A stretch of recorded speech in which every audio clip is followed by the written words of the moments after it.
សូមស្វាគមន៍ប្រិយមិត្តអ្នកស្ដាប់នៃសម្លេងខ្មែរមេកងញៀវគ្រោះធំណាស់ហើយពេលនេះអស់អំណាចពិតលោកហ៊ុនសែនផ្ទុះក៏ក្រើកអំណាចទីក្នុងរន្ធត់ថាសខេងប្រកាសគាំទ្រលោកទាបាញ់បង្កើតយោធាដឹកនាំរដ្ឋនៅក្នុងបរិបទនយោបាយដល់តាំងនេះបង្កើតឡើងជុំចំទស្សនភាពដែលកម្ពុជាកំពុងទទួលរងសម្ពាធពីបរទេសឈ្លានពានការពិតនេះវាបានរីករាលឡើងចំពោះប្រទេសក្នុងនៃគណៈបកប្រជាជនកម្ពុជា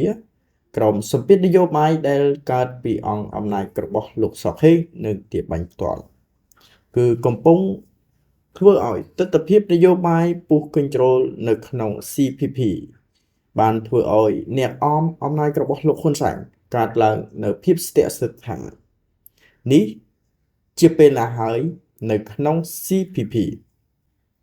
លោកហ៊ុនសែនបានធ្លាក់នៅក្នុងចំណុចបរទេសជាច្រើនដែលកំពុងធ្វើឲ្យគ្រួសារអំណាចមួយនេះរងផលវិបត្តិជាវិជ្ជមានទាំងអស់មិនមែនត្រឹមថា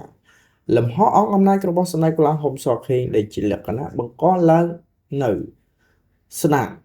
ចំនួនប្រទេសក្នុងនៅពេលបច្ចុប្បន្នភាពនេះផងដែរ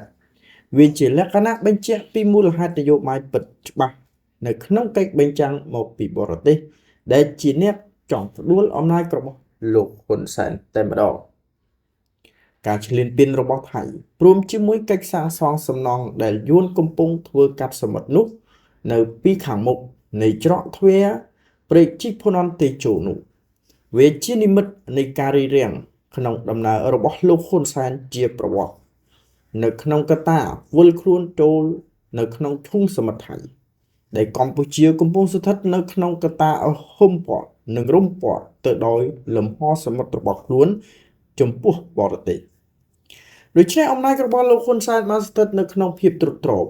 មិនមែនជាសុពលភាពដើម្បីបញ្ចាំងនៅលើលំហដែលជាលក្ខណៈយុទ្ធសាស្ត្រអ្វីនោះទេ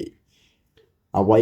ដែលលោកហ៊ុនសែនបានបង្ហាញនឹងវោហារសាស្ត្ររបស់ខ្លួនចំពោះមហាជននៅពេលនេះវាបានคล้ายទៅជាអាសាបោកហើយវាបានคล้ายទៅជាសំណង់នៃជីវិតចុងក្រោយនៃអំណាចរបស់លោកហ៊ុនសែនចំពោះអង្គអំណាចរបស់ខ្លួននៅក្នុងទឹកដីនេះការប្រឆាំងអំណាចរបស់លោកហ៊ុនសែននៅក្នុងកណ្ដាប់ដៃរបស់សម្ដេចកូឡាហុំសខេងចំពោះលក្ខណៈនិងព្រឹត្តិការណ៍ការហូរចូលនៅក្នុងលំហនៃអង្គអំណាចទូទាំងប្រទេសដែលបរទេសកំពុងរៀបចំជូនលោកសខេងគឺផ្ដាច់អំណាចរបស់លោកហ៊ុនសែនចេញពីកម្ពុជាការរៀបចំទាំងអស់នេះផងដែរគឺមានពីបរទេសនិងការផ្លាស់ប្ដូរនៃបរិបទឈ្លានពានរបស់ថៃបានបង្ហាញថាអំណាចរបស់លោកហ៊ុនសែននៅតែបន្តអំពើប្រព្រឹត្ត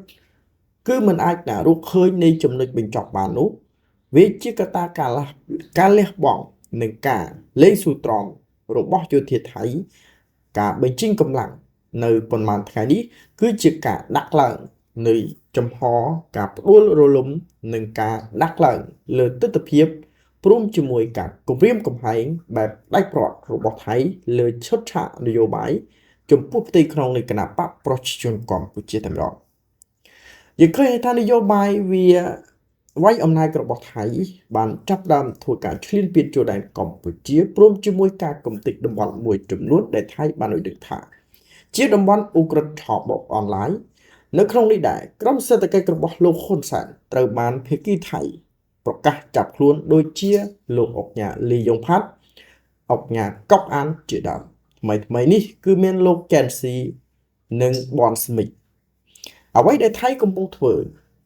និងបង្កទាំងអស់នេះគឺដើម្បីបញ្ជាក់ពីការរៀបចំពីចម្ងាយសម្រាប់ផ្ទៃក្នុងនៃគណៈបកប្រជាជនកម្ពុជាដែលជាអ្នកតំណាងឆន្ទៈ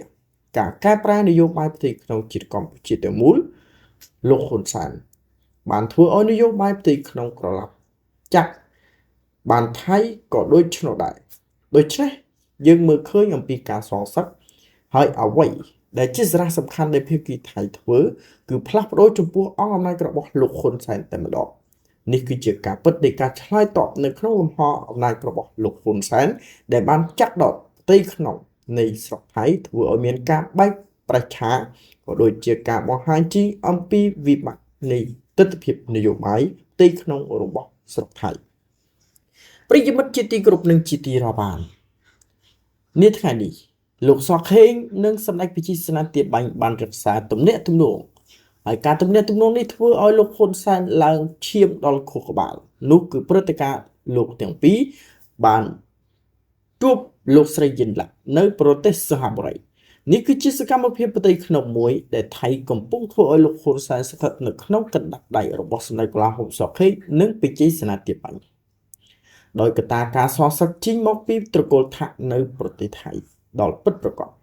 ជាការពិតនេះវាត្រូវបាននិយាយដល់រឿងសម្ដេចកូឡាហុំសខេងនិងលោកទាបាញ់ហ៊ានទទួលនៅសញ្ញាការផ្លាស់ប្ដូរមួយនេះដែរឬទេវាគឺជារូបភាពនៃការបញ្ចាំងឡើងនៅកម្មសិទ្ធិនៃទស្សនវិជ្ជានយោបាយផ្ទៃក្នុងកម្ពុជាឈានដល់គោលដៅការផ្លាស់ប្ដូរជាកម្មសិទ្ធិនយោបាយបែបនយោបាយថ្មីនិងកម្ចាត់មហិច្ឆតានយោបាយរបស់លោកហ៊ុនសែននិងវងត្រកូលហើយក៏ជាកត្តាការផ្លាស់ប្ដូរដែលជាកិច្ចបញ្ចប់អំណាចគ្រួសារនិយមនៅក្នុងទឹកដីកម្ពុជាលោកសខេងបានប្រកាសជូនសាធារណជនថារហូតមកដល់ពេលបច្ចុប្បន្នភាពប្រទេសកម្ពុជាស្ថិតនៅក្នុងក្រមអង្គអំណាចនៃគ្រួសារនិយមត្រកូលហ៊ុនរយៈពេលយ៉ាងយូរគឺ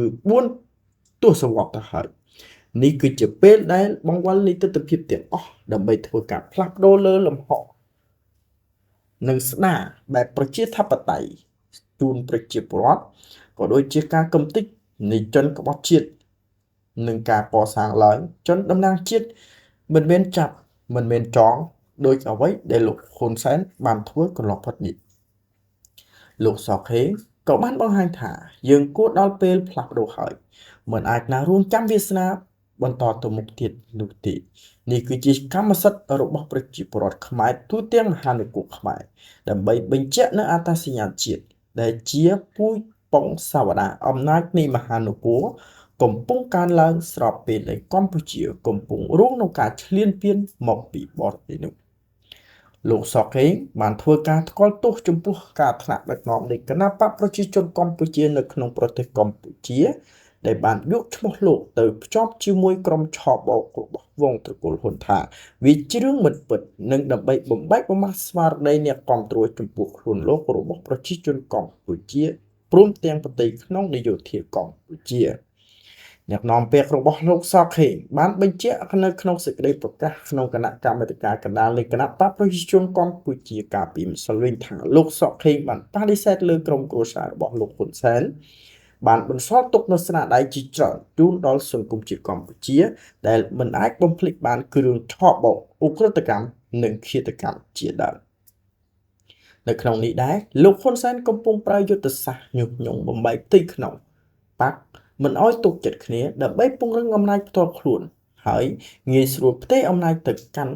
មួយចំនួនទៅមួយចំនួននៃបរិបទនយោបាយរបស់លោកហ៊ុនសែនដូច្នេះយើងឃើញច្បាស់អំពីការថ្លែងនិងការបញ្ជាក់អំពីបដិវត្តមួយចំនួនដែលអាចកើតឡើងនៅក្នុងប្រទេសកម្ពុជាវាគឺជាការបដិវត្តការតវ៉ានិងការបង្កើតនៃវប្បធម៌មួយសម្រាប់ការស្រោចស្រពនៅក្នុងប្រទេសកម្ពុជាក៏ដូចជាការទុកឡើងនៅក្នុងគោលដៅនៅក្នុងកត្តាការបញ្ជាក់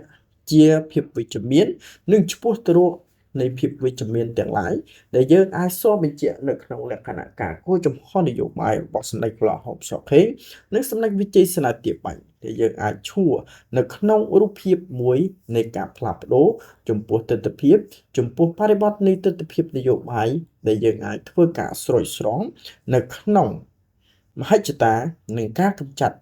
និងការហិចឱកាសឲ្យរបស់សម្ដេចកូឡាហុំសខេងក៏ដូចជាសម្ដេចវិជ័យសេនាធិបាញ់ចំពោះទស្សនវិជ្ជាបរទេសដែលពួកគេយល់ឃើញច្បាស់អំពីគំនិតរបស់លោកហ៊ុនសែននិងវងត្រកូលហ៊ុនគឺដល់ពេលបញ្ចប់នៃអំណាចរបស់ខ្លួននៅពេលនេះសារព័ត៌មានខ្មែរមេគង្គញូសសូមអរគុណទៅកាន់អស់លោកអ្នកដែលបានតាមដានសារព័ត៌មានរបស់យើងខ្ញុំសូមអរលោកជួយចុច Subscribe និងចុចកណ្ដឹងដើម្បីទទួលបាននូវព័ត៌មានរបស់យើងខ្ញុំគ្រប់ពេលវេលាសូមអរគុណនិងជម្រាបលា